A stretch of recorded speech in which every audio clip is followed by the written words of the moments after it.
تھوڑا ادھر تھوڑا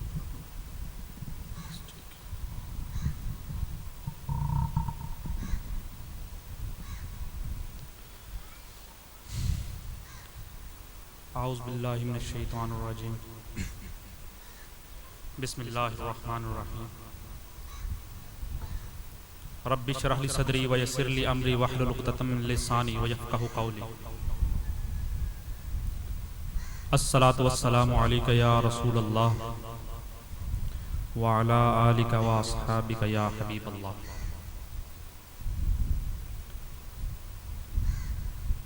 اهدنا الصراط المستقیم صراط الذین انعمت علیہم غیر المغضوب علیہم ولا الضالین.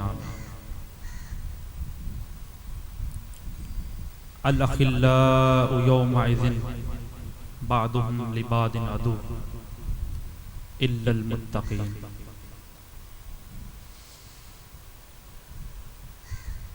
دنیا انسان کے لیے آزمائش کی جگہ ہے اور ہر نیا دن انسان کے لیے نئی آزمائش نیا امتحان لے کے آتا ہے. کچھ لوگ ہیں جو اس آزمائش اور اس امتحان کو سمجھتے ہیں اور دیدہ دلیری سے دانائی سے سمجھ سے اس کا مقابلہ کرتے ہیں. اور کچھ لوگ ہیں کہ ان آزمائشوں ان امتحانات میں فیل ہو جاتے ہیں. فیل کا مقصد نہیں کہ وہ آزمائشوں سے نکل کے سائیڈ پہ بیٹھ جاتے ہیں یا آزمائشیں ان کے اوپر آنا بند ہو جاتی ہیں. آزمائشوں کا تسلسل اسی طرح جاری رہتا ہے، لیکن انسان ان آزمائشوں کے پرتو میں آ کے غلط رستوں کی طرف نکل پڑتا ہے. جیسے ایک انسان کا رزق خدا نے لکھ دیا ہے کہ میں نے اس کو اتنا رزق اس رستے کے ذریعے دینا ہے، وہ خدا کے اس فیصلے پہ صبر نہیں کرتا. ابھی اس کے رزق کا وہ وقت آیا نہیں ہوتا، وہ کیا کرتا ہے کہ اس کے لیے کچھ چوری کرتا ہے، کسی کے ساتھ دھوکہ دہی کرتا ہے، کسی اور طریقے سے اس رزق کو حاصل کرنے کی کوشش کرتا ہے. آزمائش اپنی جگہ اسی طرح ہے. خدا آپ کے پاس رزق بھیجے گا، آپ کو نتیجہ دے گا، لیکن اس سے پہلے ایک امتحان ایک آزمائش مقصود ہے. یہ آزمائشیں یہ امتحانات جو دنیا میں ہوں گے، ان کے نتیجوں کا فیصلہ قیامت کے روز ہر انسان سے لیا جائے گا.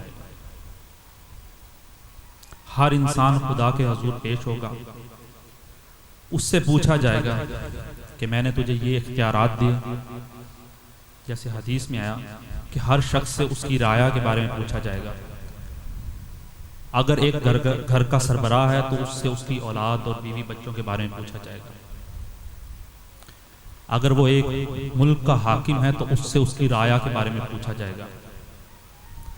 اگر ایک وہ عالم ہے تو اس کے نیچے جتنے طلبہ ہیں، جتنے سیکھنے والے ہیں، ان کے بارے میں پوچھا جائے گا. قیامت کے دن نفسا نفسی کا عالم ہوگا، لیکن سوال اپنی جگہ موجود ہوگا. اس نفسا نفسی کے عالم میں باپ بیٹے کو نہیں پہچانے گا، بھائی بھائی کو نہیں پہچانے گا، ماں اولاد کو نہیں پہچانے گی. ہر کوئی اپنے حساب میں پریشان ہوگا کہ کس طرح کسی طرح میں اس دن اس حساب کے عمل کو پار کروں. کسی طرح خدا مجھے بخش دے، کسی طرح خدا مجھے اس گھڑی سے باہر نکال دے. حدیث پاک میں آتا ہے، اس کا مفہوم ہے کہ انسان اپنے دوست کے دین پہ ہوتا ہے. اب دوست کے دین پہ کس طرح ہوتا ہے یہ سمجھنے کی بات ہے. پھر ایک اور حدیث میں آیا جس کا مفہوم ہے کہ ایک صحابی نے پوچھا کہ یا رسول اللہ قیامت کب آئے گی؟ تو نبی مکرم صلی اللہ علیہ وسلم نے فرمایا کیا تم نے قیامت کی تیاری کر لی ہے؟ جو تیرے ذہن میں یہ سوال آیا ہے کہ قیامت کب آئے گی، کیا تو نے اس نفسہ نفسی کے عالم کی تیاری کر لی ہے؟ کیا تو نے اس امتحان کے نتیجے کی تیاری کر لی ہے کہ جس کے بارے میں تو پوچھ رہا ہے کہ وہ کب آئے گی؟ تو وہ شخص آگ سے کہے گا کہ یا رسول اللہ، تیاری تو کوئی نہیں ہے، لیکن میں اللہ اور اس کے رسول سے محبت کرتا ہوں۔ تو نبی مکرم نے فرمایا کہ قیامت کے دن جو جس سے محبت کرے گا وہ اس کے ساتھ ہوگا۔ انسان اپنے دوست کے دین پہ ہوگا، جس سے محبت کرے گا اس کے ساتھ ہوگا۔ اب دنیا کے اس عالم میں ہم نے اپنی دوستی، اپنی محبت ایسے انسان سے جوڑ کے رکھنی ہے کہ جو خدا کا دوست ہو، جس کی محبت خدا کے ساتھ لگی، پھر ہم نیک لوگوں کے ساتھ ہوں گے۔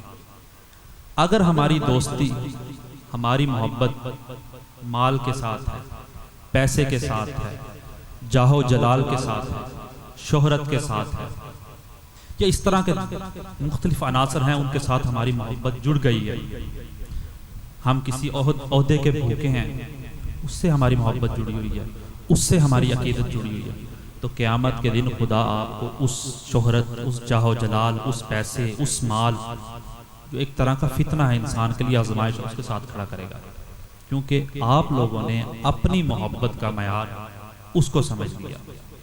حالانکہ ہونا تو یہی چاہیے تھا کہ آپ اپنی محبت ایسی چیز سے اٹیچ کرتے یا ایسی چیز سے منسلک کرتے کہ جس کا فائدہ آپ کو قیامت کے دن بھی ہوتا۔ اگر آپ کی محبت اللہ کے کسی دوست سے ہے تو قیامت کے دن آپ اللہ کے اس دوست کے ساتھ کھڑے ہوں گے، تو آپ کی گنتی بھی اللہ کے دوستوں میں ہوگی۔ اگر آپ کی محبت نبی مکرم سے ہے تو قیامت کے دن آپ بھی نبی مکرم کے ساتھ کھڑے ہوں گے، تو وہ محبت آپ کو فائدہ دے گی۔ لیکن اگر آپ کی محبت کسی اور چیز سے منسلک ہے، اگر آپ اپنے مال سے ہے، تو وہ آپ کے گلے کا طوق بن جائے گا، اس کے حساب کتاب میں ہی آپ پورے نہ اتریں گے۔ اس لیے فرمایا گیا کہ انسان کی دوستی قیامت کے دن کام آئے گی، انسان کی عقیدت، انسان کی محبت قیامت کے دن کام آئے گی۔ اب یہ محبت ہے کس طرح کی؟ اس محبت کے تقاضے کیا ہیں؟ اس محبت کے رستے کو پار کیسے کرنا ہے؟ اس محبت کے رستے پہ چلنا کیسے ہے؟ اس محبت کے رستے پہ چل کے قیامت کی تیاری کیسے کرنا ہے؟ یہ سب سے بڑا سوال ہے جو ہمیں اس دنیا میں درپیش ہے۔ ہم محبت تو اٹیچ کر لیتے ہیں، منسلک کر لیتے ہیں، لیکن ہم اس کے فرائض نہیں ادا کر پاتے، اس کی شرطیں جو رکھی گئی ہیں ان کو پورا نہیں کر پاتے۔ پھر آپ کی یہ محبت منافق کی طرح ہے کہ جو کہتا ہے، منہ کے سامنے آپ کو کہتا ہے کہ مجھے آپ سے عقیدت ہے، آپ سے محبت ہے، آپ سے لگاؤ ہے، میں آپ کا ہوں، لیکن پیٹھ پیچھے آپ ان کے فرامین، ان کی باتیں، ان کے دکھائے ہوئے رستے کو بھول جاتے ہیں۔ قرآن میں 3 طرح کی سٹیجز بیان کی گئی ہیں اس محبت کے رستے، اور پھر ایک صوفی بزرگ خواجہ فرید الدین عطار نے ان 3 سٹیجز کو 7 مقامات میں تقسیم کیا ہے۔ اس تقسیم کا مقصد یہ ہے کہ آپ لوگوں کو سمجھایا جائے کہ یہ محبت کا رستہ کس طرح سے پار ہوگا۔ اگر قرآن نے وہ 3 سٹیجز بیان کر دیے ہیں، وہ 3 مقامات بیان کر دیے ہیں کہ یہ محبت کے مقامات ہیں، ان کو عبور کرنے کے بعد تم اپنی محبت میں پورے ہوگے اور تمہاری محبت کا تمہیں فائدہ بھی ہوگا۔ اگر ہم ان 3 مقامات کو پار نہیں کرتے اور پھر محبت کا دعویٰ کرتے ہیں تو ہم اپنے دعوے میں جھوٹے ہیں۔ ہم میں اور عبداللہ بن ابی سردار المنافقین، اس میں کوئی فرق نہیں ہے کہ وہ بھی نبی پاک کے سامنے، اصحاب رسول کے سامنے نبی مکرم سے محبت کا دعویٰ کرتا تھا۔ لوگوں کہتا تھا کہ میں ان سے عقیدت رکھتا ہوں، یہ بہت اچھے انسان ہیں، میں ان کی پیروی کرتا ہوں، لوگوں آپ بھی ان کی پیروی کرو، لیکن پیٹھ پیچھے نبی مکرم کے خلاف سازشیں کرتا تھا۔ جنگ احد پہ اپنے ساتھیوں کو الگ کر لیا، مدینہ کے اندر گٹھ جوڑ کرتا تھا، کسی طرح محمد صلی اللہ علیہ وسلم کو اس مدینہ سے نکالتا، نعوذ باللہ۔ تو ہماری محبت ان 3 سٹیجز سے نہ گزرے، ان 3 مقامات سے نہ گزرے، تو ہم بھی عبداللہ بن ابی۔ اب وہ محبت کے 3 مقامات کیا ہیں قرآن میں؟ پہلا مقام نفس لوامہ کا ہے۔ نفس لوامہ ملامت کرنے والا نفس۔ نبی مکرم نے فرمایا کہ نیکی کا نام اچھا اخلاق ہے اور گناہ وہ ہے جو تیرے دل میں کھٹکے۔ نفس لوامہ کا کام کیا ہے؟ ملامت کرنا، نیکی کی طرف دعوت دینا اور برائی سے روکنا۔ اس کے بعد نفس امارہ آتا ہے کہ جو نفس لوامہ کے ساتھ ہی منسلک ہے اور وہ انسان کو برائی کی طرف لے کے چلتا ہے۔ اگر لوامہ کمزور ہے تو امارہ اس پہ سبقت حاصل کر لے گا، اس پہ حکمرانی قائم کر لے گا، انسان گناہ میں دھستا جائے گا، برائی کو پکڑ لے گا، خدا کے احکام کی نافرمانی کرے گا، تو پھر وہ تیسرے مقام کی طرف نہیں جا سکتا۔ اب تیسرا مقام کیا ہے؟ تیسرا مقام ہے یا ایتھا النفس المطمئنہ، کہ اے مطمئن نفس اپنے رب کی طرف ارجعی الی ربک، اپنے رب کی طرف رجوع کر، کیونکہ تیرا رب تجھ سے راضی ہو گیا۔ اب خدا کو راضی کیسے کرنا ہے؟ یہ سب سے بڑا سوال ہے۔ میرا ملامت کرنے والا نفس میرے نفس امارہ کو شکست دے کے نفس مطمئنہ کے مقام پہ کس طرح فائز ہوگا؟ اب یہ 3 سٹیجز قرآن میں بیان کر دی گئی ہیں انسان کی روحانی شخصیت کی۔ ان خانقاہوں کا، بیت کا، پیری مریدی کا، اس سلوک کا، سیکھنے سکھانے کا، ان سب کا ایک ہی مقصد ہے کہ انسان کو پہچان کی کروائی جائے کہ نفس لوامہ کو کس طرح بڑا کرنا ہے، کس طرح مضبوط کرنا ہے کہ وہ اپنی جنگ نفس امارہ کے مقابلے میں جیت سکے اور نفس مطمئنہ کے مقام پہ فائز ہو سکے۔ اس کو خواجہ فرید الدین عطار نے 7 مقامات میں تقسیم کیا ہے۔ نفس لوامہ کے 2 مقام ہیں۔ پہلا مقام ہے طلب کا، طلب ہے کہ میں نے نیکی کے راستے پہ چلنا ہے اور طلب آپ کی خالص ہونی چاہیے۔ دوسرا مقام ہے عشق کا، کہ نفس لوامہ جب اس کو طلب کی طرف مائل کرتا ہے تو ساتھ ہی بتاتا ہے کہ اس میں محبت کا، عشق کا عنصر ڈالنا ہے تاکہ تیری یہ طلب خالص ہو سکے، پیور ہو سکے اور تو خدا کی طرف منسلک ہو سکے۔ پھر امارہ کی 2 سٹیجز بیان کی گئی، معرفت کی اور استغنا کی۔ 4 سٹیجز ہو گئی، پہلی طلب، دوسری عشق، تیسری معرفت، چوتھی استغنا۔ اب معرفت اور استغنا کو نفس امارہ سے کیوں اٹیچ کیا گیا ہے، کیوں منسلک کیا گیا ہے؟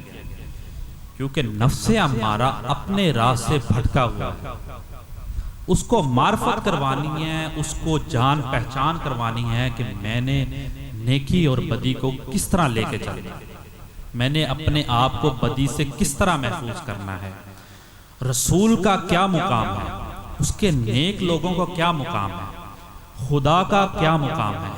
اس کی معرفت دلوا کے نفس امارہ کو پھر اگلے درجے پہ فائز کیا جاتا ہے، وہ ہے استغنا کا۔ اب استغنا کیا ہے؟ استغنا ہر اس چیز سے، جس طرح مال، دولت، اولاد، بیوی بچوں کو قرآن میں فتنہ کہا گیا، بھی آئینی وہ فتنہ نہیں ہے لیکن کسی سٹیج پہ جا کے انسان کے لیے فتنہ بن جاتے ہیں۔ آپ دیکھتے ہوں گے اپنے عام حالات میں لوگوں کو کہ وہ اپنے مال کے لیے، اپنی اولاد کے لیے، اپنے مستقبل کے لیے کئی قسم کی برائیاں، کئی قسم کے غلط کام کرتے ہیں۔ تو ان غلط کاموں کی معرفت دلوانا اور ان سے نجات کے لیے نفس امارہ کو معرفت اور استغنا کی تعلیم دی جاتی ہے۔ پہلی 4 سٹیجز ہو گئی، طلب، عشق، تیسری سٹیج کیا تھی؟ معرفت، چوتھی کیا ہے؟ استغنا۔ پھر آتا ہے نفس مطمئنہ کا مقام، اس کو 3 مقامات میں 3 سٹیجز میں ڈیفائن کیا گیا ہے۔ پہلی توحید، اس کے بعد حیرت، اس کے بعد فقر و فنا۔ اس کو مختلف واقعات سے سمجھتے ہیں کہ یہ کس طرح مقام آپس میں لنک کرتے ہیں۔ پہلے ہم طلب کو دیکھ لیتے ہیں کہ طلب آپ کی خاص کیسے ہونی چاہیے، خالص کیسے ہونے چاہیے، کب لگے گا کہ آپ کا نفس لوامہ صحیح طلب کی طرف گامزن ہے۔ مولانا جلال الدین رومی اپنی مثنوی میں ایک واقعہ بیان کرتے ہیں کہ حضرت عیسیٰ ایک منزل کی طرف رواں دواں تھی، تو پیچھے سے ایک شخص ان کو آواز دیتا ہے اور کہتا ہے کہ یا رسول اللہ میری بات سنیں، میں آپ کے ساتھ چلنا چاہتا ہوں، میری طلب ہے کہ میں آپ کے ساتھ چلوں، میری طلب ہے میں آپ کے ساتھ چل کے خدا کے حضور ایک اچھا مقام حاصل کر سکوں۔ میں نے سنا ہے کہ آپ اندھوں کو بینا کر دیتے ہیں، بہروں کو آواز دے دیتے ہیں، مردوں کو زندہ کر دیتے ہیں۔ تو حضرت عیسیٰ نے کہا کہ ہاں میں ایسا کر سکتا ہوں، لیکن میں تمہاری طلب کو پورا نہیں کر سکتا۔ وہ شخص بہت حیران ہوا، انہوں نے کہا کہ میں نے آپ کے بارے میں سنا ہے کہ آپ اندھوں کو بینا، بہروں کو سننے کے قابل کر دیتے ہیں، مردوں کو زندہ کر دیتے ہیں، مٹی کی چڑیا میں پھونک مار کے اس کو زندگی عطا کر دیتے ہیں، پھر کیا وجہ ہوئی کہ آپ مجھے اس مقام کی طرف نہیں لے کے جا سکتے؟ تو آپ نے فرمایا کہ تم احمق ہو، تمہارا ذہن ابھی پاک نہیں، تمہاری سوچ کے اندر انتشار ہے جس کی وجہ سے میں تجھے اس مقام پہ نہیں لے جا سکتا۔ اور فرمایا کہ جو احمق پن ہے نا وہ خدا کا قہر ہے انسان پہ، اور خدا کے قہر کا مقابلہ نبی بھی نہیں کرتا۔ اب احمق کس طرح ہے؟ ہمارے آج کل کے حالات میں ہی دیکھ لیں احمق پن کہاں ہے۔ ہمارے مسلمانوں کے مسئلے مسائل کا اگر آپ ایک بغور جائزہ لیں، ان کی فکری تنزلی کو دیکھیں، تو آپ کو اندازہ ہوگا کہ ہمارے ہاں زیادہ تر لوگ احمق ہیں، جس کی وجہ سے وہ اگلی 6 سٹیجز کو پار نہیں کر پا رہے، ان 3 نفس لوامہ اور امارہ کو پار ہی نہیں کر پا رہے، نفس مطمئنہ پہ جائیں گے کیوں؟ اسی لیے وہ پریشان ہیں زندگی کے معاملات سے۔ احمق کس طرح ہے؟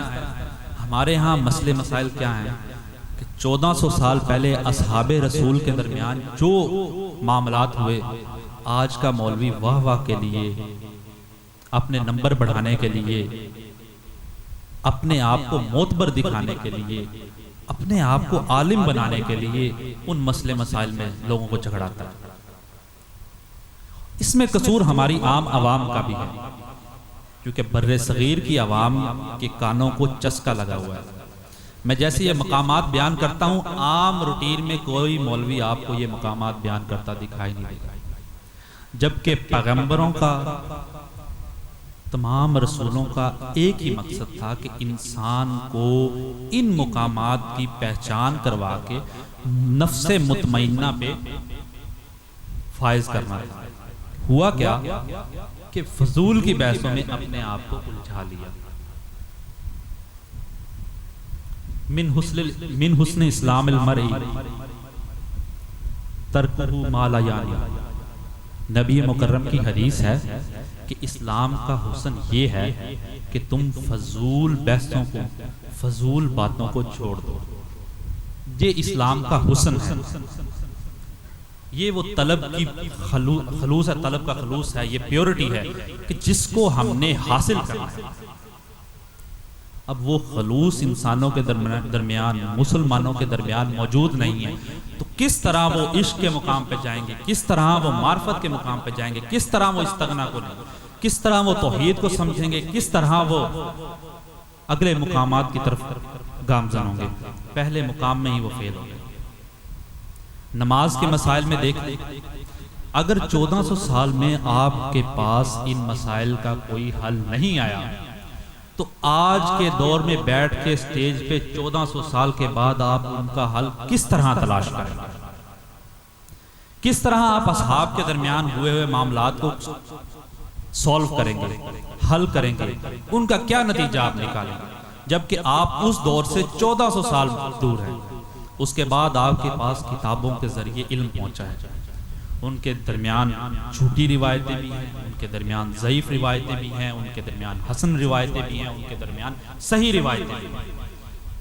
ہر مسئلے میں، دینی فقہ کے مسئلے میں، دین کے مسئلے میں بحثوں کو جنم دے لیا، جس کی وجہ سے اصل پیغام سے ہمارا دھیان ہٹ گیا۔ اصل پیغام کیا تھا؟ خدا کی معرفت، خدا کو پہچاننا، اپنی ذات کی طرف غور کرنا، اب اپنی ذات سے ہٹا کے لوگوں کو دوسرے مسائل کی طرف لگا دیں۔ تو خدا نے فرمایا کہ جو دوسرے مسائل میں الجھتا ہے تو میں اس کو اس کے نفس سے بھی غافل کر دیتا ہوں۔ اب آپ ان 3 نفس کے مقامات سے غافل ہو جائیں گے اگر آپ ان فضول بحثوں کا حصہ بنیں گے کہ مجھے ہاتھ کہاں باندھنے چاہیے، مجھے روزہ کس وقت رکھنا چاہیے، کس وقت کھولنا چاہیے۔ ایک رائے جو آپ کے نزدیک آپ کو لگتا ہے کہ یہ رائے درست ہے، میرے نزدیک یہ رائے درست ہے، اس عالم کو، اس فقیہ کو میں سمجھتا ہوں کہ ان کی رائے اس معاملے میں درست ہے، تو میں اس کو مان کے روزہ اس وقت پہ رکھ لوں اور اسی وقت پہ کھول لوں۔ اگر آپ چاہتے ہیں کہ نہیں میں اس کا حل نکالوں گا کہ اہل تشیع اور اہل سنت کے درمیان جو اختلافات ہیں روزے کو لے کے کہ سحری کس ٹائم ہے، افطاری کس ٹائم ہے، تو 1400 سال میں اس مسئلے کا حل نہیں نکلا تو 1400 سال بعد تم اس کا حل کیسے نکالو؟ پھر تم کہتے ہو کہ وہ ہاتھ چھوڑ کے نماز پڑھتے ہیں، میں ہاتھ باندھ کے پڑھنا چاہتا ہوں، تو وہ کیوں چھوڑ کے پڑھتے ہیں، وہ گمراہ ہیں، یا میں ہاتھ باندھ کے پڑھتا ہوں تو وہ مجھے گمراہ سمجھیں، میں رفع یدین کرتا ہوں یا نہیں کرتا؟ یہ فضول کی بحث ہے۔ اگر 1400 سال میں حدیث کا علم ہونے کے باوجود عالم اس مسئلے کے اوپر متفق نہیں ہو سکے، ان فضول مباحث میں پڑھ کے متفق نہیں ہو سکے کہ ہم نے نماز کیسے پڑھنی ہے، تو جو طریقہ آپ کو لگتا ہے کہ امام ابو حنیفہ کا یہ طریقہ مجھے ٹھیک لگتا ہے، امام جعفر صادق کا یہ طریقہ مجھے ٹھیک لگتا ہے، امام شافعی کا یہ طریقہ مجھے ٹھیک لگتا ہے، امام مالک کا یہ طریقہ ٹھیک لگتا ہے، امام احمد ابن حنبل کا یہ طریقہ مجھے ٹھیک لگتا ہے، تو جس کا طریقہ آپ کو ٹھیک لگتا ہے اس کو صاف نیت سے اپنا لیں۔ انما الاعمال بالنیات، اعمال کا دار و مدار نیتوں پہ ہے۔ جب آپ نے اس طریقے کو اپنا لیا تو خدا تمہارے دلوں کو دیکھتا ہے۔ قرآن میں فرمایا کہ خدا تمہارے قربانی کے خون کو نہیں دیکھتا، نہ تمہاری قربانی کو دیکھتا ہے۔ دیکھتا کس کو ہے؟ خدا تمہارے دلوں کو دیکھتا ہے کہ تمہارے دل میں اس عمل کو لے کے کیا ہے، کیا تمہارے دل میں اس عمل کو لے کے خلوص ہے، کیا تمہارے دل میں سچی طلب اس عمل کو لے کے ہے، تو پھر وہ تمہارا عمل قبول ہے۔ لیکن اگر تمہارے اس عمل کا مقصد تفرقہ ہے، اس عمل کا مقصد فضول بحث ہے، تو اس عمل کا کوئی فائدہ نہیں، چاہے آپ کتنا ہی اچھا وہ عمل کر رہے ہیں، لیکن اس کا معنی، اس کی نیت، اس میں آپ کا خلوص نہیں، تو آپ کی طلب۔ اسی بارے میں حضرت عیسیٰ اس بندے کو کہہ رہے ہیں کہ تو احمق ہے، میں مرے ہوئے کو زندہ کر سکتا ہوں، مٹی کی چڑیا میں جان ڈال سکتا ہوں، بہرے کو سننے کے قابل کر سکتا ہوں، اندھے کو بینا کر سکتا ہوں، کوڑی کا علاج کر سکتا ہوں، لیکن ایک احمق کو سیدھی راہ پہ نہیں لگا سکتا۔ کیوں؟ کیونکہ احمق پن خدا کا قہر ہے، وہی خدا کا قہر ہے جس کی وجہ سے مسلمان آج دنیا میں جگہ جگہ پہ ذلیل و رسوا ہو رہے ہیں۔ کوئی عالم، کوئی مولوی، کوئی صاحب علم اس طرف توجہ ہی نہیں دے رہا کہ ہم ان فضول بحثوں کو چھوڑ کے حقیقی مقصد کی طرف توجہ دلائیں لوگ بھی۔ اگر حقیقی مقصد کی طرف توجہ دلائیں گے تو انسان کو ان فضول مباحث کے لیے وقت نہیں ملے گا، اور وہ اپنے حالات بھی درست کرے گا، اپنے آس پاس کے لوگوں کے حالات بھی درست کرے گا۔ تو نفس لوامہ طلب اور عشق میں کس طرح کامیاب ہوگا؟ اس احمق پن سے نکلے، اس تفرقہ بازی سے نکلے۔ جب وہ ان چیزوں سے نکل کے نیک نیتی سے اپنے مقام کو پہچانے گا۔ اگر تمہارا سارا دھیان باہر کی دنیا کی طرف ہے تو تم کس وقت میں اپنے اوپر دھیان کرو گے؟ ہمارے بیعت کا مقصد تو یہی ہے کہ تم نے اپنی قلب کی طرف توجہ رکھنی ہے، خدا کے اس نور کو پہچاننا ہے کہ جو تیرے دل میں براجمان ہے۔ اور اگر ہم اس طرح کی فضول بحثوں کو پکڑیں گے تو خدا کی طرف تو دھیان نہ رہے گا، ہمارا دھیان پھر ایک دوسرے سے سبقت لے جانے پہ ہو جائے۔ اب جب عالم بیٹھتا ہے اس کے اوپر، سٹیج کے اوپر، تو وہ دیکھتا ہے کہ ہاں اس علاقے کے لوگ اس مکتبہ فکر سے تعلق رکھتے ہیں، ان کا رجحان اس طرح کے مسائل کی طرف ہے، تو وہ کیا کرتا ہے کہ اس طرح کے مسائل کو پھر سٹیج سے بیٹھ کے بیان کرتا ہے تاکہ اس کی واہ واہ ہو، لوگ کہیں واہ واہ کمال، اس نے اس مسئلے کا ایک نیا رخ پیش کر دیا ہے، مسلمانوں کی فلاں جنگ کا ایک نیا رخ پیش کر دیا ہے، مسلمانوں کے درمیان فلاں تفرقے فلاں مسئلے کا ایک نیا رخ پیش کر دیا ہے، یہ تو بہت ذہین اور فتین ہے۔ حالانکہ اصل میں وہ احمق ہے کہ جو مسلمانوں کا اصل مقصد سے دھیان ہٹا کے فضول کی بحثوں کی طرف لے کے جا رہا ہے۔ تو پہلے دونوں سٹیجز طلب اور عشق، ان کو پار کرنے کا جو طریقہ وہ یہی ہے کہ آپ احمق پن سے باہر نکلیں۔ اگر آپ احمق پن سے باہر نکلیں گے تو آپ پھر اگلی سٹیجز کی طرف جائیں گے، اگلے مقامات کی طرف جائیں گے۔ اب عشق کس طرح آپ کو خدا کے قریب کرتا ہے؟ وہ اس احمق پن سے نکال کے آپ کی طلب کو پیور کر کے خدا کے ساتھ جوڑتا ہے، خدا کے دوست کے ساتھ جوڑتا ہے، خدا کی طرف آپ کو گامزن کرتا ہے۔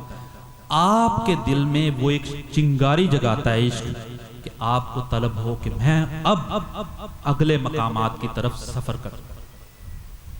پہلے دو مقام طلب اور عشق، اب امارہ سے جنگ کا وقت آ گیا۔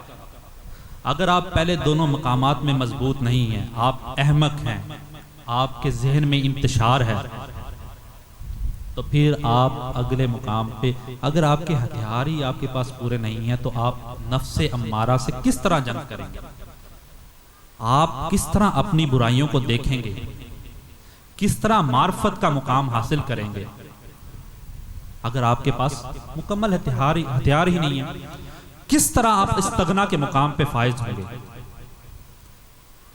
تو پہلے دو مقامات کو عبور کر کے ہم نے معرفت اور اب استغنا پہ جانا کرنے کو، تو ہم بھی یہاں پہ فضول کی بحثیں چھیڑ سکتے ہیں، ہم بھی ایمان ابو طالب پہ بحث لگا دیں گے، جی ایسے ہے، یہ روایت ملتی، یہ تاریخ کا ورقہ ملتا ہے، تاریخ میں وہ راوی اس کے بارے میں یہ بیان کرتا ہے، تاریخ کی فلاں کتاب میں یہ لکھا ہے، تاریخ تبری میں یہ لکھا ہے، تفسیر ابن کثیر میں یہ لکھا ہے، ہزاروں دفتر ہیں کتابوں کے، ہم ان کو ڈسکس کر سکتے ہیں، لیکن اس جگہ کا مقصد ہے ہی نہیں یہ کہ آپ کو ان فضول کی مباحث میں گھسایا جائے۔ ہمارے ہاں یہ تلقین، یہ تربیت دی جاتی کہ انسان کے ایمان کا تعلق خدا کے ساتھ ہے، اس کے ظاہر میں ایمان ہے، باطن میں ایمان ہے، اس کا تعلق خدا سے ہے۔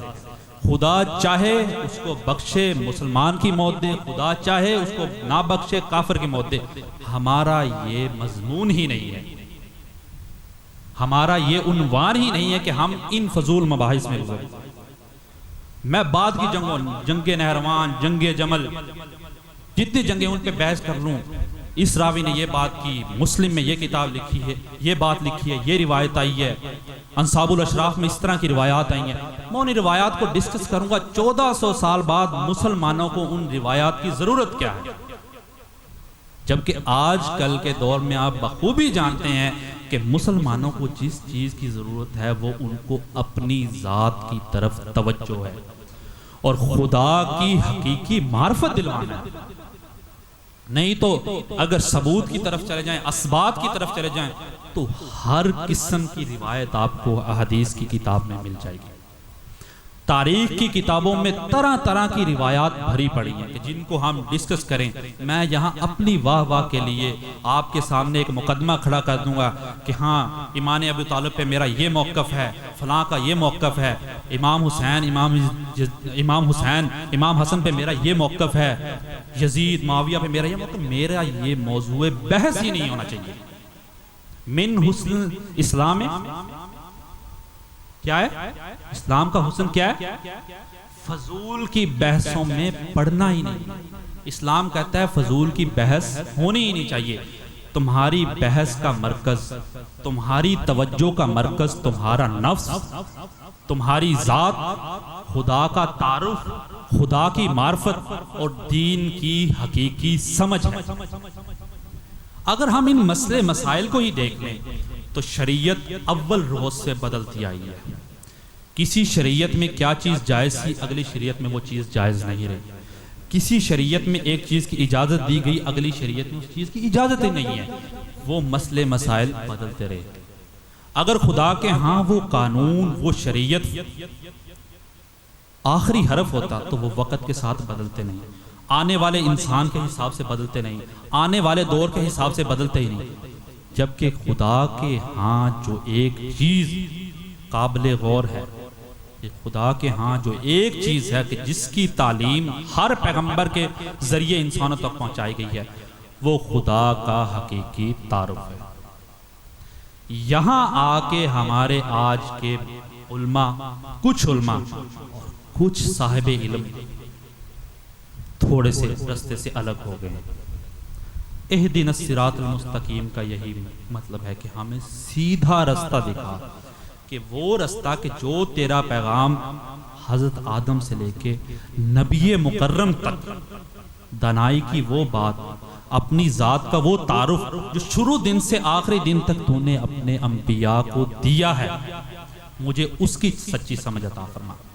اگر میں اس کی سچی سمجھ کو لے کے نہیں چلتا تو قرآن کو پڑھنا میرا کسی کام کا نہیں، نماز کو پڑھنا میرا کسی کام کا نہیں، کیونکہ سچی سمجھ کو تو ابھی میں پہنچا ہی نہیں.